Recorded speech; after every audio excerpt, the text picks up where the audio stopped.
আসসালামু আলাইকুম আরহামাতুল্লাহ। সবাই কেমন আছেন? আশা করি সবাই ভালোই আছেন। আলহামদুলিল্লাহ আমিও ভালো আছি। আজকে হচ্ছে পবিত্র জুম্মার দিন।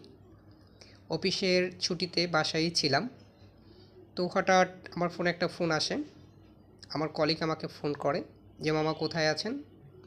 বললাম, "বাসায় আছি।" সে বলল, "আমার সাথে একটু দেখা করেন।" তো তার সাথে যখন দেখা করলাম, সে বলল, "একটা গাড়ি প্রবলেম হয়েছে, গাড়িটা আমাদের নিয়ে আসতে হবে।" তো আসলে ডিউটিটা ছিল অফিসিয়াল, আমি তাকে নাও বলতে পারিনি। তো বললাম, "কোথায় যেতে হবে?"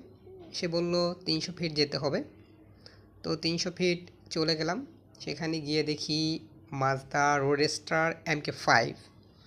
গাড়িটা ক্লাস হচ্ছে, গিয়ারও শিফট হচ্ছে কিন্তু গাড়ি ভাগছে না। মূলত প্রবলেম হচ্ছে এটা ক্লাস প্লেটটা চলে গেছে। তো ঠিকভাবে ক্লাস না করার কারণে ক্লাস প্লেটটা চলে গেছে। তো সর্বশেষ সব কিছু গাড়ি চেক করলাম, দেখলাম গাড়িটা আসলে স্টার্ট করে নেওয়া সম্ভব না। কি করার? পরে আমরা টো ফোন দিলাম। টোতে করে আমরা গাড়িটা অফিসে নিয়ে গেলাম। অফিসে রেখে ডিউটি শেষ হয়ে গেল।